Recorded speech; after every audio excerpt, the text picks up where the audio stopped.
warahmatullahi wabarakatuh. Perkenalkan, nama saya Guru Wiwin Lisvian. Saya mengajar di SD Negeri Dupo. Saat ini saya sebagai guru kelas 4. Nah, disinilah tempat saya pengabdian saya selama kurang lebih 4 tahun berjalan. Dari sini, inovasi saya muncul bahwa pembelajaran yang bermakna adalah pembelajaran yang bukan hanya siswa diajarkan hanya mata pelajaran saja, tetapi kami sebagai guru harus mengenali potensi apa yang dimiliki oleh lingkungan belajar kami. Di sini saya melihat bahwa budaya sangat erat sekali dengan siswa-siswa yang ada di SD Negeri Dupo. Maka terinspirasilah sebuah pembelajaran coding yang dipadukan dengan tarian tradisional yang bernama tarian Toki Gaba-Gaba. Sehari-hari saya pulang pergi ke sekolah sejauh 25 km dengan jarak tempuh 1 jam. Di kondisi tertentu saat hujan menjadi tantangan yang terberat bagi saya dan rekan-rekan guru karena jalanannya ini masih sebagian berlumpur, berpasir dan berbatu. Di kondisi tertentu kadang kami was-was untuk jalan ke sekolah karena sepanjang jalan itu masih hutan karena jarak antara dusun ke dusun itu sangat jauh. Dan bukan hanya saya yang harus ke sekolah, tetapi kadang saya harus menjemput dan mengantar kembali siswa-siswi yang ada di dusun karena dari dusun ke sekolah kami itu berjaraknya jauh sekitar 4 kilo. Tantangan terbesar mengajar di lokasi seperti ini ialah tak luput dari kurangnya kolaborasi kami bersama orang tua peserta didik kami karena orang tua peserta didik ini masih awam di mana mereka tidak terlalu mementingkan pendidikan sebagai sesuatu kebutuhan yang penting. Tak jarang mereka sering mengajak peserta didik kami untuk ikut serta orang tua mereka.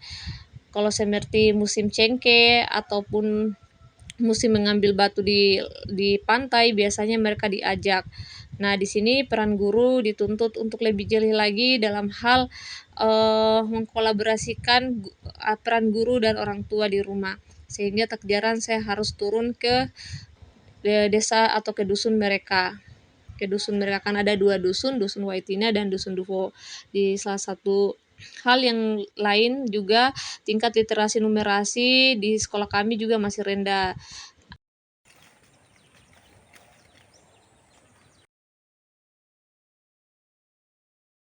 Setelah kita mengetahui terkait latar belakang dan tantangan terbesar apa yang saya hadapi di sekolah SD Negeri Dupo, maka pada hari ini saya akan membagikan inovasi saya, dedikasi saya, bagaimana saya mengenalkan sebuah pembelajaran baru dari pendekatan deep learning, yaitu dengan pembelajaran coding dan kecerdasan artifisial. Tapi di sini saya khusus akan memperlihatkan kepada teman-teman guru yang ada di seluruh Indonesia bahwasannya ternyata pembelajaran coding tidak serta-merta harus menggunakan jaringan internet, tetapi juga bisa menggunakan tanpa internet. Dan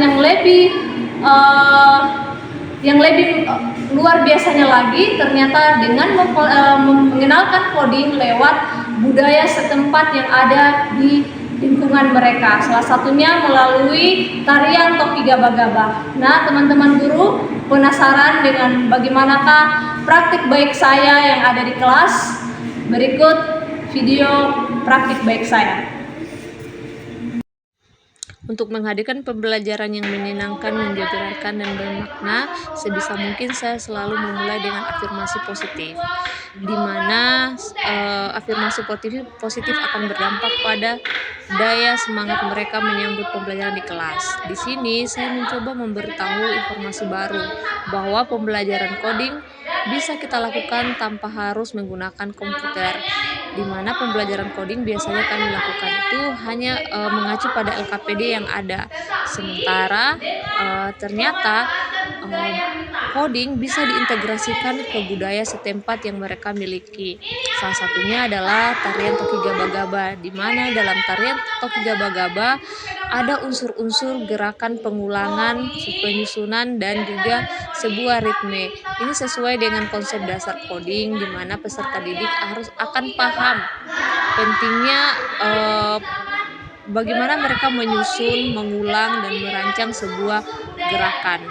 Nah, di sini saya coba mengenalkan alat-alat apa saja yang digunakan dalam tarian topi gaba-gaba, dan kemudian selain alat-alat tarian ada juga kartu coding. Kartu coding ini di dalamnya mengandung gambar-gambar, simbol-simbol, gerakan-gerakan yang akan tersusun menjadi tarian topi gaba-gaba yang akan mereka susun sesuai dengan kreativitas mereka.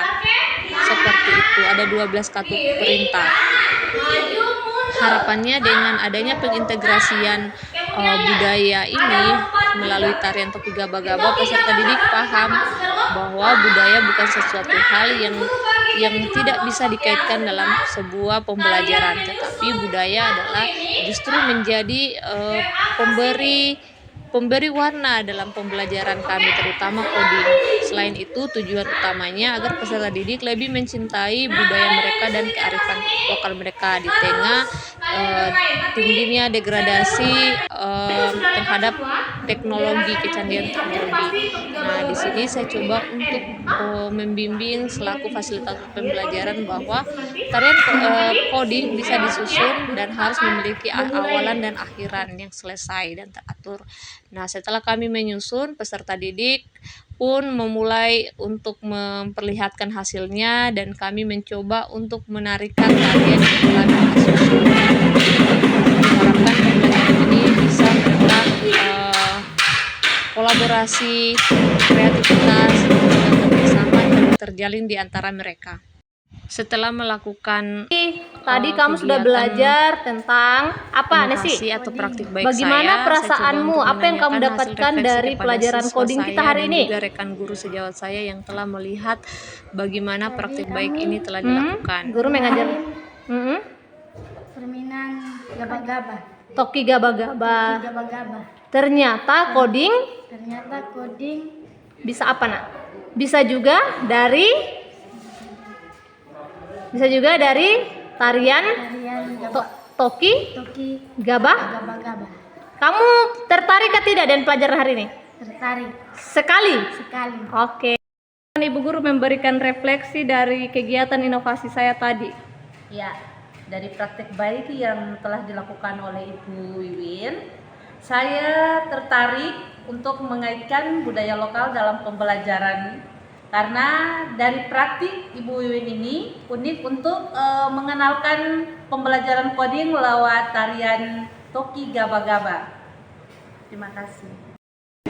Baik Bapak Ibu, setelah Bapak Ibu menonton praktik baik saya yang ada di SD Negeri Po, terutama di kelas 4. Nah, dari situ semoga Bapak Ibu bisa mengambil beberapa manfaat terkait inovasi saya. Hal yang paling mendasar ialah kita sebagai tenaga pengajar dan pendidik, kita harus serta-merta bisa memahami kondisi dan situasi di lingkungan kita. Dan terutama jika kita berada di sekolah-sekolah kecil dengan keterbatasan, maka kita harus memiliki banyak ide-ide yang kreatif. Salah satunya lewat mengintegrasikan pembelajaran melalui konten budaya. Semoga Bapak Ibu bisa senantiasa mengambil hikmah daripada video tersebut untuk bisa diterapkan di kelas-kelasnya. Dan yang terpenting, kita sebagai guru harus belajar, harus mengajar, berdedikasi sepenuh hati, bukan hanya memikirkan apa yang kita akan dapat, keuntungan apa yang kita dapat untuk pribadi kita, tetapi lebih terpenting adalah apa yang harus kita berikan untuk negeri ini, terutama untuk tempat kita mengajar, supaya nanti semua hal baik ini bisa terefleksikan dalam kehidupan mereka. Demikian, saya akhiri. Assalamualaikum warahmatullahi wabarakatuh.